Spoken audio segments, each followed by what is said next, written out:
This is Michael Popok, Legal AF. We got another jury in Idaho who has ruled in a defamation case against a right-wing blogger of something called the Bushnell Report, Summer Bushnell of Idaho, who published a fake video of a drag performer who was performing during a Pride event in June 2022 that was about to be set upon by the Patriot Front group of white supremacists who were going to go break up that Pride event and attacked innocent, peaceful people supporting LGBTQ rights. There was a performance by this particular plaintiff in the case, Eric Posey, who's a drag performer.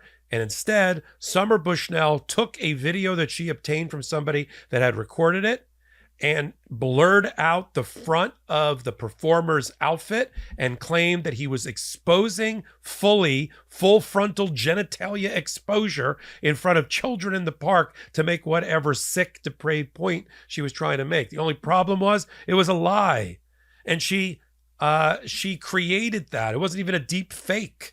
She created it by putting some blurry area on the person, on Eric Posey's lower region, and then claimed that it was his personal private parts that were being exposed to children.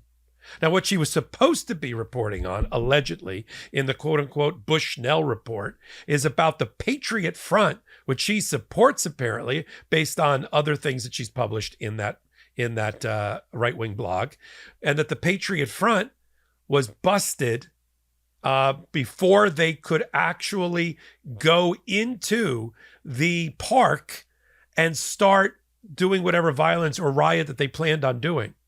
If you recall, they were busted coming out of a van when a couple of cops happened upon them as they were putting on their white masks and their little blue baseball caps and their little polo shirts and khakis, dressed like some sort of Brooks Brothers right-wing supremacist group. This is the same group that marched in Charlottesville and which led to the death of people that uses Nazi sloganeering, to go after people of color and those that are disenfranchised. So Summer Bushnell was reporting about the 31 people of the Patriot Front that were busted and then charged and convicted of conspiracy to riot, taking those people off the street, and decided, I guess, for good measure, to get back at and do her own bit of bashing of the Pride parade in the park that day, decided to pull out of thin air Eric Posey and accuse him of being a pedophile, and accused him of being a child molester, and that he was showing and flashing himself in an obscene gesture to children in the park. All of that was untrue. And so in 2022, Eric Posey sued Summer Bushnell, and that video was in front of the jury, as was the testimony of Summer Bushnell.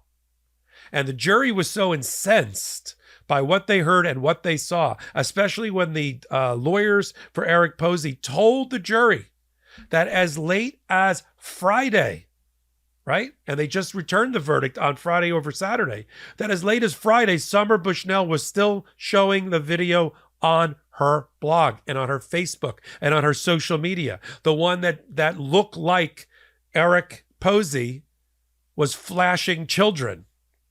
It was still up during the trial. That just shows you how completely deranged and completely unmoored from ethics, morality, or our planet Earth, the right-wing MAGA are. They think they can get away with anything because they're watching their cult leader, try to obstruct justice in 4 different cases. And so the jury, listen to this, talk about fair and impartial. The jury went back to the Judge Peterson, and said, we have they wrote a note. They said, we wanted, besides money, and they awarded $1.1 million, including punitive damages to Eric Posey. I mean, look, Summer Bushnell made it easy. She was continuing to post the video all the way through the trial. The jury said to the judge, we want to know if we have the power to do 2 things as a jury. We want to order Bushnell to take down the video immediately from her social media. Like, they wanted to issue an injunction, which only judges can do. And secondly, we want to order that Bushnell apologize to Eric Posey publicly. And the judge says, you can't do that. You don't have that power. You can, however, put those thoughts and sentiments into your jury verdict for money. I mean, that's the sad reality of trials. That's why I tell my clients in trial practice, you may not get the justice that you're looking for, because this is a binary process. You either win or you lose. And it's about money in civil cases generally. If you want an injunction, a temporary restraining order, that's equitable relief you need to get from a judge, and you normally do that at the top of the case. Now, frankly, if I were the lawyers for Posey, I probably would have brought, at least during the course of the trial, an injunction hearing motion, a motion for an injunction hearing, and have the judge do exactly that. Have her order that person to take down those postings. Can't order an apology, but you can do this other stuff. So that's a strategic or tactical issue that the lawyers, now I've looked at this Bushnell report in social media. It looks like it's down as of this hot take, but listen, I'll send the audience here. They're very good at sleuthing. Go find out and make sure Summer Bushnell's social media doesn't continue to defame and violently attack, if you will, Eric Posey by claiming that he is a pedophile and a sex offender and that he's flashing children with his private parts. Let's do that. And if you see it, you can report to the MeidasTouch network and let us know, and we'll get to the bottom of it, and we'll bring it to the attention of the appropriate authorities. And they were so into the case and so invested in the case that they actually posed for pictures with Eric Posey and hugged him, some of the jurors, at the end of the trial after they were dismissed from being jurors. They didn't do that to Summer Bushnell, I assure you. And so, as I've said before, jurors may start out being, in the case of a criminal trial in New York, 15 individuals that didn't know each other, but by serendipity have been lashed together as a jury, but it becomes a living, breathing organism. There's an organogram about how things happen within a jury in the thought process of a jury and what moves them and how protective they become and how they bind and bond together. I know there's some speculation that they're not binding. They're not bonding. I assure you they are. They're spending plenty of time together at breaks, at lunch, at bathroom. It's not like they're sitting in little hermetically sealed capsules or tubes. They're sitting together like human beings. They're kibitzing, not about the trial, not about that, but they're kibitzing about other things in their life. They're New Yorkers. That's what New Yorkers do. You can't put 15 New Yorkers together in any context and not expect some sort of human interaction and bonding. It just wouldn't happen. 15 random people in a row at a sporting event, right, are going to somehow bond over having to pass the beer from one end to the other, or who got the cotton candy, or who got the pretzel. You know, here's the 20. Can you pass it down? That's New Yorkers, not just New Yorkers. It's a lot of different places. But since I practice there and I'm from there, I wanted to talk about that in particular. They are bonding, just like the Idaho jury bonded around justice for Eric Posey and against right-wing MAGA bloggers like Summer Bushnell, who now are going to have to pay the price. I mean, based on what I looked at on her Bushnell report, I doubt she's got two pennies to rub together. You know, or as my mother used to say, she doesn't have a pot to piss in or a window to throw it out of. But somehow she's going to have to come up with a 1.1 million.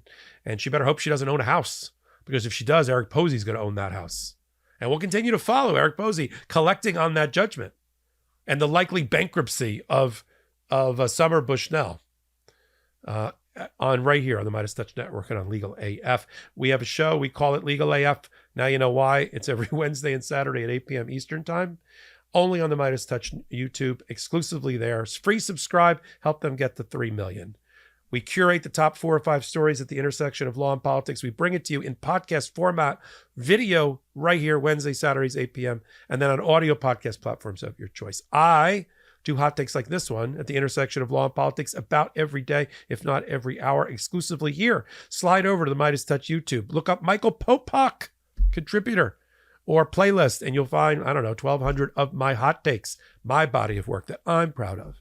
And I appreciate you being here with me now. Give me a thumbs up, leave a comment. It really does help with the algorithmic gods and keeps this content in the lights on for you. So until my next hot take, until my next Legal AF, this is Michael Popok reporting. Real quick, Meta just changed their algorithm to suppress political content. Please follow our Instagram at MeidasTouch right now as we head towards 400,000 followers so you don't miss a beat.